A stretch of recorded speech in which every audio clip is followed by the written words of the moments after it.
قل للمؤمنین یغضوا من ابصارہم ویحفظوا فروجہم، آپ فرمائے مسلمانوں سے جھکائے اپنی نگاہیں اور بچائے اپنی شرمگاہیں۔ حدیث میں ہے من حفظ بصرہ، جس نے اپنی نگاہ بچائی، اورثہ اللہ نورا فی بصیرتہ، اللہ اس کی بصیرت کا نور پیدا کر دے گا۔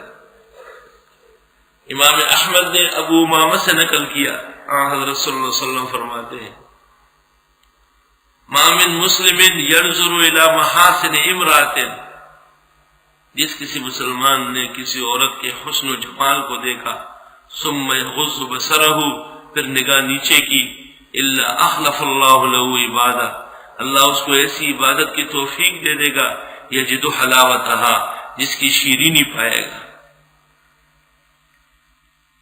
عبداللہ بن مسعود سے روایت ہے، حضرت صلی اللہ علیہ وسلم فرماتے ہیں ان النظر سهم من سہام ابلیس، ان النظر سهم، نگاہ ڈالنا، اجنبیات کو دیکھنا تیر ہے شیطان کے تیروں میں سے، مسموم، بہت زہریلا۔ من ترکہ مخافتی، جس نے میرے ڈر سے چھوڑا، ابدلتہ ایمانا، میں اس کے بدلے میں ایمان دے دوں گا، یجد حلاوتہ، جس کی شیرینی پائے گا، فی قلبہ، دل میں۔ مفسرین لکھتے ہیں اس لیے امرود کو دیکھنا منع ہے، نوخیز کو، امرود امرود ترجمہ ہو گئی، امرود تمغو۔ وقد قال كثير من السلف انهم كانوا ينهون ان يحد الرجل نظره الى الامرود عند البلوغ، جو بچہ ہوتا ہے۔ وقد شدد كثير من ائمة الصوفية في ذلك،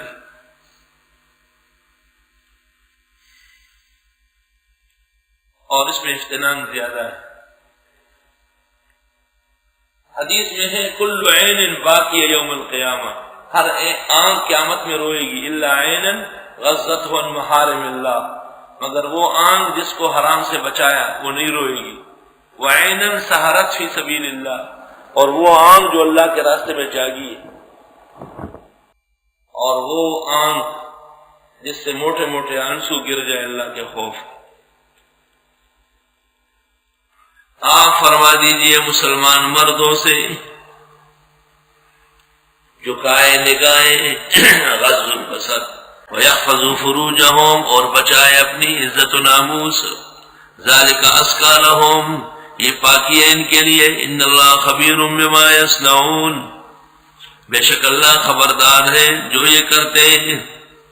پہلا حکم مرد کو آیا، مرد میں حیا اور پردہ ہو تو عورتیں کرے گی۔ موجودہ ماحول کی عورتوں نے پردہ کیوں چھوڑا؟ مرد بے حیا اور بے شرم ہو گئے۔ علامہ آلوسی رحمۃ اللہ علیہ نے اس جگہ تفسیر روح المعانی میں 3 باتیں لکھی۔ ایک بات یہ لکھی کہ یہاں بغداد کے آس پاس ایسی عورتیں ہیں جن کے جسم پر ریشمین کپڑا ہے اور اوپر چاندی اور سونے کے پھول لگے ہوتے ہیں، جب وہ بازار میں نکلتی ہے دنیا دیکھتی ہے۔ علامہ آلوسی لکھتے ہیں یہ کوئی پردہ ہے؟ اس کو حجاب کہتے ہیں۔ حجاب میں تو ایسا کپڑا لینا ہے کہ جسم کا بناؤ سنگار اور جسم پر پہنا ہوا کپڑا وہ بھی نظر نہ آئے۔ اور یہ مسئلہ علماء نے بالاتفاق لکھا ہے کہ جو کپڑا خاتون کے جسم سے ٹچ ہوتا ہے اس کا پردہ بھی ضروری۔ آگے آ رہا، اس سے پتہ چلا کہ شوخ رنگ کا برقع اور چادر ناپسندیدہ ہے، لیکن خواتین کو سفید لباس کا پابند کرنا بعض مدارس کی طرح قابل نظر بات۔ بیاض ثياب للرجال واما المتلون واما الملون فللنساء، چاہیے تو یہ کہ عورت کا لباس رنگین ہو اور اوپر برقع سفید ہو، اور کالے برقعے جو رواج پا گئے ہیں یہ روافظ کی سازش سے ہوا ہے، یاد رکھنا یہ ماتمی رنگ ہے، ماتمی رنگ ہے کالا رنگ۔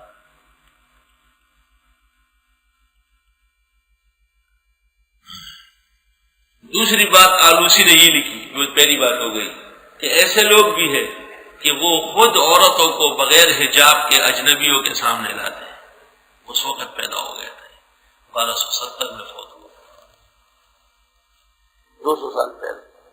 آلوسی کہتے ہیں ایسے بغیرت بھی یہ الفاظ لکھے، لأجل قلت الغیر والایمان، خود اپنی عورتوں کو اجنبیوں کے سامنے بغیر حجاب کے لاتے ہیں۔ دوسری دو باتیں ہو گئی، تیسری سن لو۔ اور کہتے ہیں اور اس پر میں نے یہ بھی دیکھا کہ کچھ لوگ اپنی بیوی کا پردہ اپنے بھائی سے نہیں کراتے، اور علامہ آلوسی نے لکھتا ہے یہ سب کے سب اللہ کے حکم اور نبی کے حکم کے خلاف چلتے ہیں۔ آگے لکھتے ہیں فلا حول ولا قوت الا باللہ العلی العظیم۔